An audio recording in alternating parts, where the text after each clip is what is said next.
So in this chapter, we want to look at the basic principles of breath and movement that are at the foundation of the way we practice asana and pranayama in Viniyoga. And in this chapter, we're going to look briefly at the biomechanics of respiration, the directional flow, which has to do with the way we control the flow of breath in the body, and then the basic Viniyoga principles of breath and movement, because from that foundation, then we'll be able to build a practice of asana in preparation for pranayama and have a deep experience of pranayama. So as I said in the last chapter, from the Viniyoga perspective, asana is less about mastering postures and more about understanding and transforming your body. Again, I'll repeat, the role of the practitioner isn't to do the postures correctly by some external standard. What is correct is that they're feeling through the posture a deeper connection to their body, a deeper understanding of their body, and then they're adapting the posture in order to effect positive change. Form-centric asana, where you're focusing on details of anatomical alignment, have a value, but it's primarily an anatomical value. Breath-centric asana has that anatomical value because you're actually, through the breath, having a more subtle awareness of what's actually happening in your spine at an intervertebral level. But in addition, it has a deep physiological value. And the details of that we'll talk about in the next chapter. Breath-centric asana also prepares the body for the sitting required for an extended pranayama practice, and it prepares the breath. That is, we use the breath adaptations that we'll talk about in chapter 7 in asana in order to deepen the respiratory rhythms and prepare the breath to handle the deeper breathing that we're doing in pranayama. So breath-centric asana is actually considered to be the essential preparation for both the body and the breath in the practice of pranayama. So look closely for a moment at the biomechanics of respiration, just a simple orientation to it. Inhalation happens controlled by the autonomic nervous system. The external intercostal muscles and the diaphragm are contracting. The action of inhalation, the driver is primarily the diaphragm, and it contracts and it goes down. And as it contracts and goes down, the intercostals contract and lift the rib cage.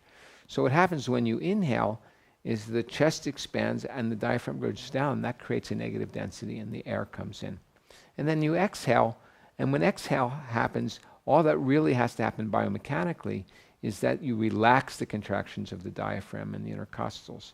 The diaphragm rises and the air goes up and out. Basic biomechanics of respiration. This is an important idea. There is a lot of confusion in the yoga community about this, so I want to make sure that we go slowly and you understand it. What's actually factually happening when you inhale to the air? It's coming in and it's going down. And how's it going down? Because the diaphragm's contracting. What happens to the diaphragm when it contracts? It goes down. So inhale's down and exhale is up. What happens to the air? It comes up and it goes out. How does it come up and out? Because the diaphragm relaxes. Where does the diaphragm go when it relaxes? Up. So let me repeat that. Inhale is down and exhale is up. I've talked about the biomechanics of inhale, biomechanics of exhale. This is a picture, again, of the abdominal rectus in relation to the diaphragm and rib cage. In the biomechanics of exhalation, all that happens naturally is the diaphragm relaxes and the intercostals relax. But in yoga sadhana, we add an element in exhalation, which is the intentional contraction of the abdominal rectus muscles. So we're controlling the exhale through an intentional contraction of the abdominal rectus muscles, pulling the belly in and slightly up. To understand breath as the core of the movement in asana, it means we have to understand the relationship between the flow of breath and the movement of the spine. To understand what we're doing in Viniyoga asana, at least, we're looking at the relationship between the flow of the breath and the movement of the spine. So this is just a picture of the profile view of the spinal column, which consists of 3 curved segments plus the bottom sacrum, the cervical, spine, which has 7 small vertebral bodies, the thoracic spine, which has 12 slightly larger vertebral bodies, and then the lumbar spine, which has 5 larger vertebral bodies. And of course, between each vertebral body is an intervertebral disc. When we inhale and expand the chest, the rib cage expands and lifts vertically away from the pelvis, like a hot air balloon floating away. And that creates axial extension, that is intervertebral space, and a slight degree of flattening of the thoracic kyphosis.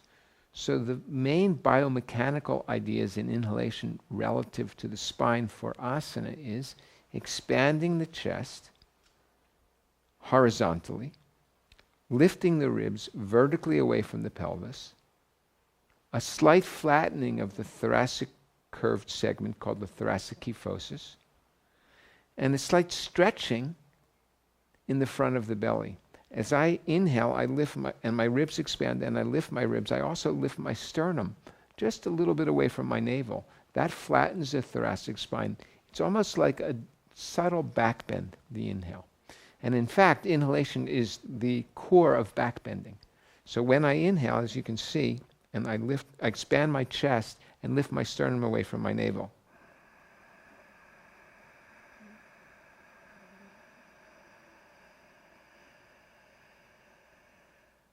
So I feel a little stretching here. My thoracic spine is flatter, my chest is expanded. When I exhale in the Viniyoga methodology, I'm consciously contracting my abdominal muscles. And when I contract my abdominal muscles, I'm focusing on the musculature below my navel. When I contract my abdominal muscles, and I'll exaggerate for visual effect, when I contract those muscles, the pubic bone rises up, the pelvis tilts posteriorly, the lumbar spine flattens slightly, and the erector spina stretch. So the idea is that if I stand like this, inhale will lift my ribs away from the pelvis, lift my sternum away from the navel, and flatten slightly the thoracic kyphosis, and exhale will tighten the belly, stabilize that pelvic-lumbar relationship, and slightly flatten the lumbar lordosis. So this is the biomechanics of inhale and exhale. And that's translated into asana. Every human being, except those on a respirator or in a coma, would benefit from understanding the relationship, well, and infants. But every human being that is able to consciously control their breath will benefit from understanding the relationship between the flow of breath and movement of the spine. So what we're doing is using the breath to feel, from an anatomical perspective, looking at the spine as the core of our anatomy, as they describe in the yoga tradition. The breath is the way of linking your attention to the spine and influencing the spine. Not just the spine, but the muscles that support it. So everybody will benefit from learning how to use the breath to tune into their own spinal column, and then use movement as an extension of the breath. And this is something we'll go into in a few moments, how to use movement as an extension of the flow of breath in order to affect positive change at the level of the spine.